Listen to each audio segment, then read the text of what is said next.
Hey guys, today we're diving into another truly horrifying case.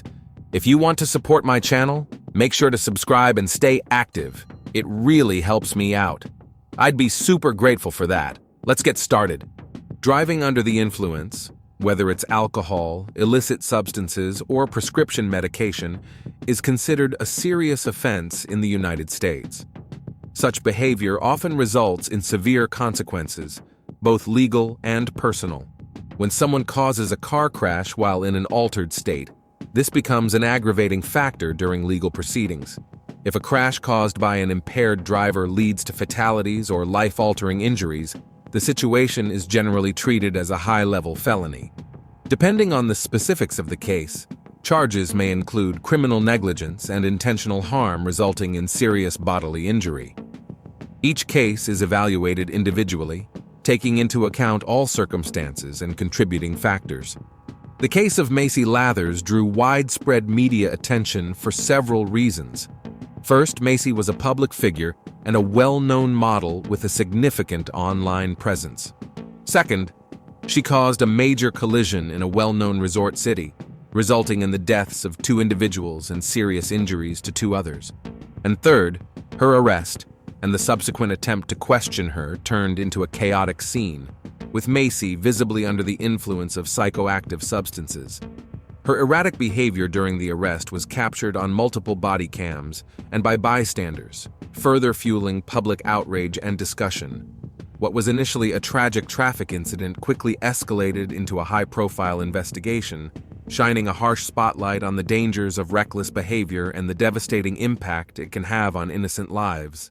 Macey Marie Lathers was born on July 16, 2000, in the quiet rural town of Fort Plain, located in Montgomery County, New York. She was the middle child among 3 siblings and the only daughter in a close-knit, loving family. Her parents were everyday folks with a modest lifestyle who cherished their children deeply and worked hard to give them every opportunity to thrive and fulfill their potential. The family lived in a spacious home surrounded by calm and scenic views, not far from the Mohawk River. With a population of under 2,000 residents, Fort Plain was the kind of place where people recognized each other on the street, and word of any news spread faster than wildfire. Life there moved at a slow, steady pace, and the area boasted one of the lowest crime rates in the country. Macey grew up in what many would call a sheltered environment, largely disconnected from the outside world. She rarely left Fort Plain, and when she did, it was usually under the supervision of older family members. A high achiever in school, she consistently earned top grades and graduated at the top of her class. Macey was also active in sports, particularly gymnastics and track and field, though she never considered athletics as part of her long-term career goals. As a teen, Macey blossomed into a striking young woman. Suitors were constantly trying to win her attention, and there were even rumors of rivalries among the guys hoping to date her. She enjoyed socializing and going on dates, but she never let that interfere with her studies. Teachers described her as intelligent, focused, and driven, someone who always set high standards for herself. Macey graduated as valedictorian and was accepted into the State University of New York at Albany, where she chose to study linguistics and international communication. The campus was just over an hour's drive from her hometown, so Macey decided to stay at home with her family instead of moving into a dorm. Her close bond with her parents and siblings made this arrangement comfortable and natural. Albany, the capital of New York State, is a bustling, modern city, quite the contrast from tiny Fort Plain. To Macey, it felt like an entirely different world, full of energy, possibilities, and experiences she had never been exposed to before. With her charm, intelligence, and striking appearance, Macey quickly made friends and became a standout presence in her social circle. She continued to excel academically and soon became one of the top students in her program. At the same time, she and her new friends began frequenting local bars, clubs, and nightlife spots around the city. It didn't take long for Macey to adjust to this new rhythm of life. Days were spent in lectures and libraries, while nights often turned into late-hour adventures in the city's nightlife scene. Despite her increasingly active social calendar, Macey always showed up for class, passed her exams with flying colors, and looked effortlessly put together. As is typical in many college nightlife environments, there was frequent consumption of alcoholic beverages. Over time, Macey began drinking more regularly, and what started as casual social drinking gradually became a daily habit. Still, her young, healthy body seemed to handle the lifestyle well. She maintained excellent academic performance, and her professors continued to praise her intellectual gifts and talent.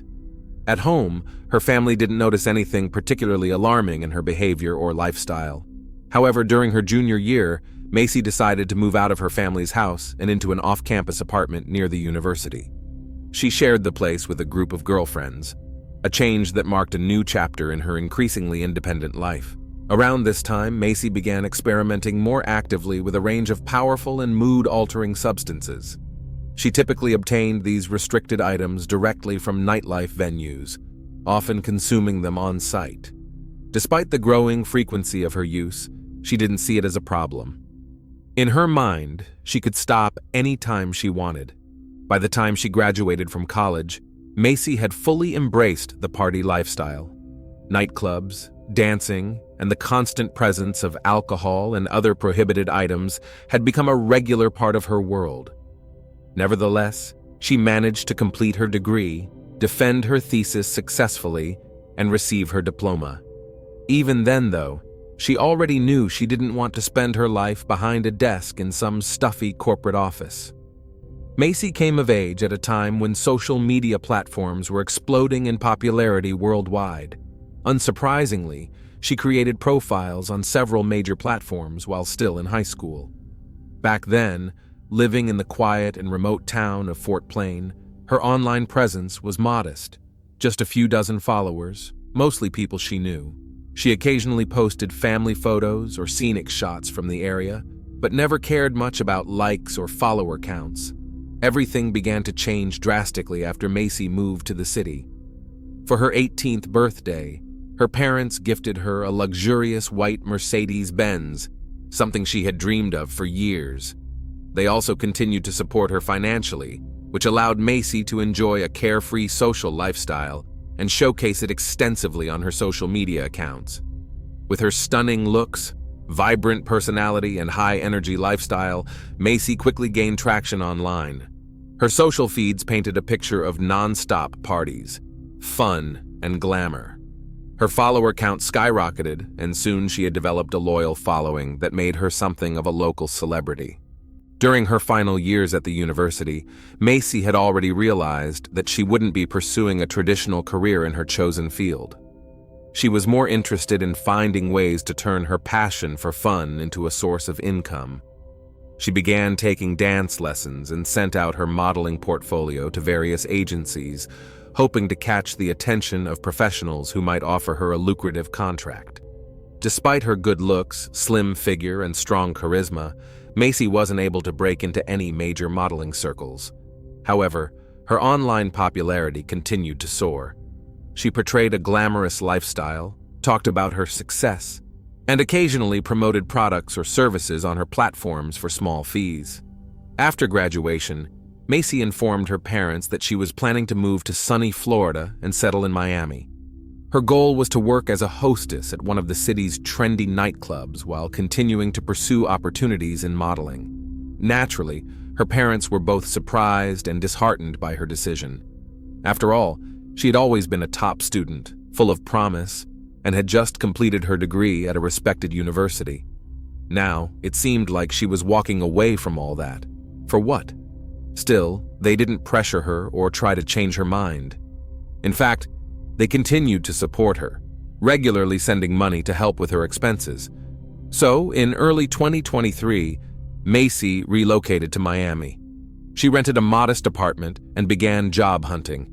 At the same time, she immersed herself in the city's nightlife, hoping to make useful connections.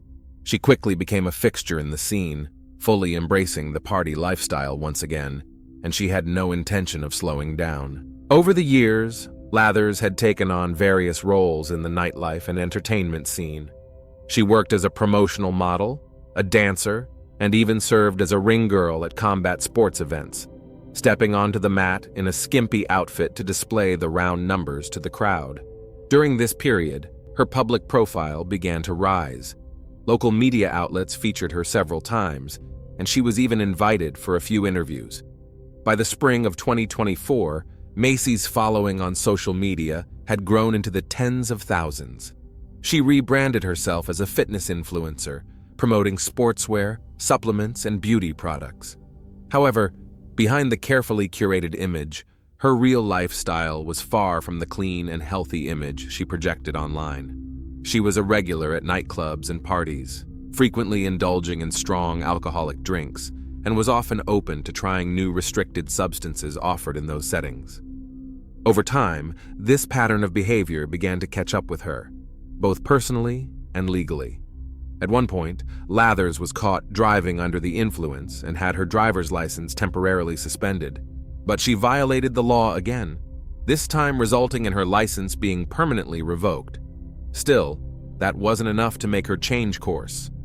On the morning of August 10th, 2024, around 6 a.m., the streets of busy Miami were unusually quiet. Suddenly, the stillness was shattered by the screech of brakes and the sound of multiple loud impacts. A major collision had occurred at an intersection involving 3 vehicles. Bystanders rushed toward a black Range Rover which had taken a heavy hit on the driver's side. The man behind the wheel had a bloodied face but was conscious. Witnesses carefully helped him out of the twisted wreck. He had suffered head trauma and broken ribs and could barely remain standing. Good Samaritans provided first aid, doing their best to stop the bleeding while waiting for emergency responders. The second vehicle was a Suzuki minivan, which sustained even more severe damage. The frame was crumpled and the doors were jammed shut. Inside were 3 individuals: a middle-aged woman behind the wheel, a man in the front passenger seat, and another man seated in the back. All 3 were seriously injured. The driver and rear passenger were unresponsive, while the front seat passenger appeared to be in shock. Since there was no immediate fire hazard, rescuers avoided pulling them out through the windows, fearing it could worsen potential head or spinal injuries. The third vehicle, a white Mercedes-Benz, was barely damaged. It had swerved off the road, lightly clipping the other 2 vehicles before striking a curb. When witnesses approached it, they found it empty. The driver was nowhere in sight, and the interior, covered in pale leather, showed no signs of injury. No blood, no visible struggle. It was clear the person behind the wheel had left the scene voluntarily, either unharmed or with only minor scrapes. Soon, eyewitnesses came forward. Several had seen a young woman leaving the Mercedes-Benz just moments after the crash. She exited from the driver's side, moving carefully and trying not to draw attention. She wore blue jeans and an oversized hoodie, with the hood pulled low over her face. She crossed the street and quickly walked away from the scene, vanishing into the early morning quiet. The unidentified young woman attempted to blend in by joining a group of early morning joggers passing nearby. Since no one tried to stop her, she managed to slip away unnoticed. None of the bystanders were able to give a clear description of her appearance.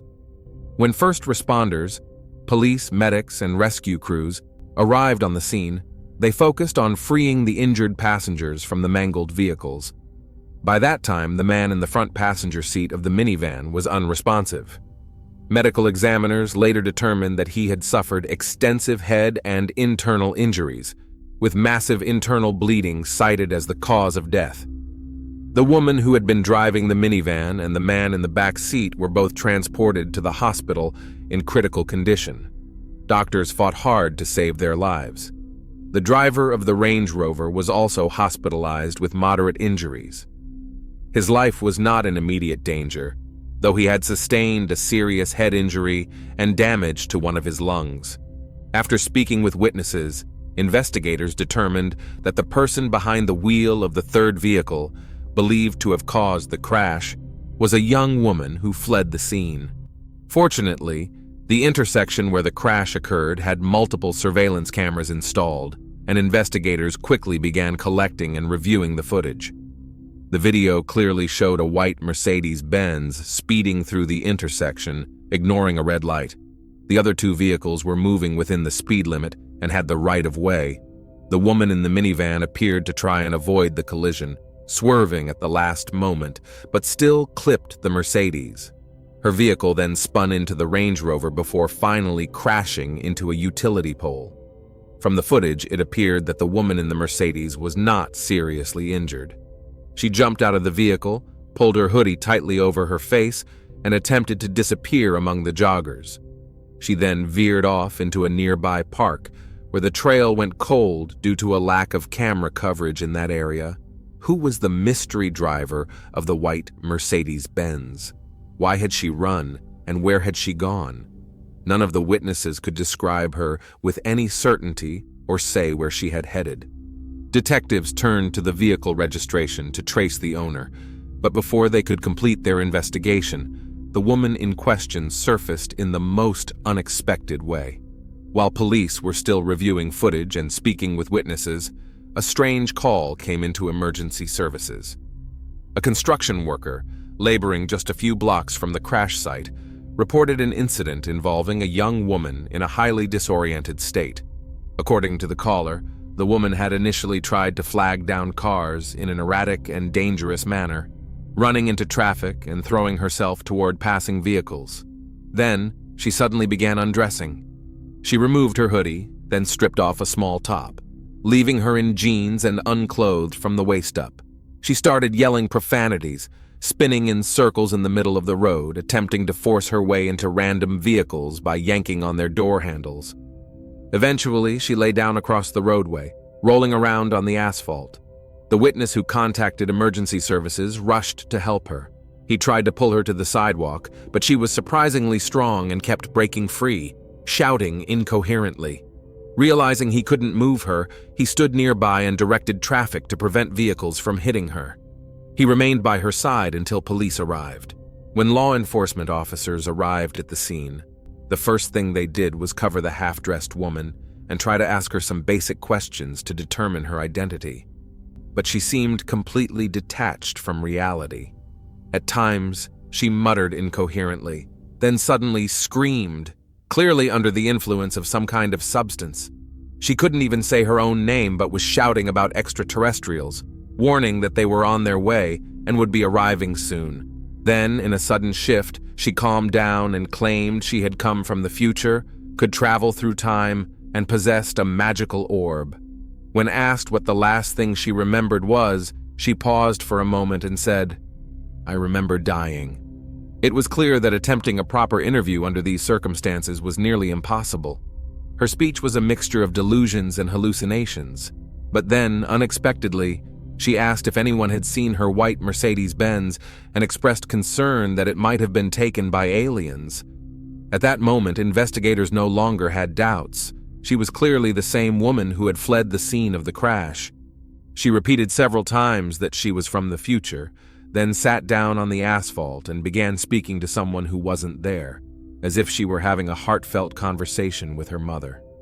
"Mom, I'm gone now. Don't cry. I can time travel. I'll come visit you," she said. Then she looked around and asked where her car was, before turning back to her invisible companion. By the time paramedics arrived to assist the so-called visitor from the future, she had managed to recall her name, Macey. But other than that, her condition remained unchanged. She was hallucinating vividly and speaking in fragmented, irrational thoughts. Based on her behavior, the medical team suspected she had consumed a dangerous mix of strong alcohol and powerful psychoactive substances. To treat her properly, they needed to figure out what exactly she had taken, so they could administer the right medication to neutralize the effects of the substance. Macey's condition fluctuated rapidly. At moments she seemed coherent and aware of her surroundings, and then she would drift off into conversations about aliens and time portals. When asked directly what she had taken, she couldn't provide an answer. In fact, she didn't even seem to understand the question. Then suddenly, she started making sprinkling motions with her fingers, as if tossing glitter, whispering, "Pink, pink, pink powder." It sounded like more nonsense, but one of the medics recognized the reference immediately. She was likely referring to a potent street substance often nicknamed pink cocaine, a synthetic blend of various psychoactive chemicals. The danger of this mix lies in its unpredictability. There's no standard formula, and the balance of ingredients varies with each batch, making the effects anything from mild euphoria to vivid hallucinations or even fatal overdose. It had become particularly trendy among the club scene due to its flashy appearance and low cost. The signature pink color was usually achieved with food dye and sometimes mixed with glitter to give it a stylish, glamorous look. A toxicology screening conducted at the hospital confirmed the dominant component in her system, allowing doctors to administer the appropriate IV treatment to neutralize it. Meanwhile, law enforcement identified the woman as Macey Lathers, 24 years old, a fairly well-known online personality, social media influencer, and frequent presence in Miami's nightlife circuit. The crash caused by Macey Lathers involved 3 vehicles, including her white Mercedes-Benz. 4 people were seriously affected. In the minivan were married couple Juanita and Abraham Nandez, along with their friend Jesus Rubio, who was seated in the back. Tragically, Abraham, who had been in the front passenger seat beside his wife, didn't survive. He succumbed to his injuries before first responders could reach the scene. Jesus, in the back seat, sustained severe trauma and was rushed to the nearest hospital in critical condition. Doctors fought for days to save his life, but he ultimately passed away without ever regaining consciousness. Juanita miraculously survived the collision, but the injuries she sustained left her permanently paralyzed. She now relies on a wheelchair. The couple's son, a school-aged boy, lost his father instantly and has been left without the daily care of his mother, who remains hospitalized. Jesus Rubio, a father of 2 and sole provider for his family, left behind loved ones facing not only grief but significant financial hardship. The driver of the Range Rover was less severely injured than the others, but still required multiple surgeries and a long road to recovery. He remains unable to return to his previous work or lifestyle. Macey, on the other hand, escaped the crash without a single visible injury and attempted to flee the scene. It later emerged that she had already been caught driving under the influence several months earlier and had her license suspended. Following a second offense, her driving privileges were permanently revoked. Yet that didn't stop her from continuing to consume alcohol and restricted substances, then getting behind the wheel, until it all culminated in a devastating incident that claimed 2 lives. Macey Lathers now faces multiple criminal charges: driving under the influence without a valid license, vehicular manslaughter, causing serious bodily injury through negligence, and fleeing the scene of a crash. She was booked into custody without release, and her bail was set at $150,000. With no access to that kind of money, either personally or from family, she remains behind bars awaiting trial. Even though surveillance footage and eyewitness accounts strongly support Macey's responsibility in the crash, her defense attorney has argued that she should only be held accountable for driving under the influence and lacking a valid license. The rest, he claims, occurred while she was experiencing intense hallucinations, making her incapable of understanding her actions. According to him, the real blame lies with whoever manufactured and distributed the powerful synthetic cocktail Macey ingested. The prosecution sees it differently. They point to video evidence showing Macey behaving rationally in the immediate aftermath of the crash, covering her face, attempting to blend in with bystanders, and even joining a group of joggers to avoid detection. These deliberate actions suggest that Macey was fully aware of what had just happened and was actively trying to avoid responsibility. The episode involving public disrobing and fantastical claims of time travel, prosecutors argue, was an act, an attempt to appear mentally unfit to stand trial, potentially leading to psychiatric treatment instead of prison time. As of spring 2025, the legal proceedings against Macey Lathers are ongoing. No final verdict has been issued, and she remains in custody. To date, she faces 8 separate charges, and if convicted on all counts, she could face a life sentence. Thanks for watching, everyone. Your support means a lot to me, and you can help my channel grow by hitting that like button, dropping a comment, and sharing this video. Your engagement really makes a difference. See you soon.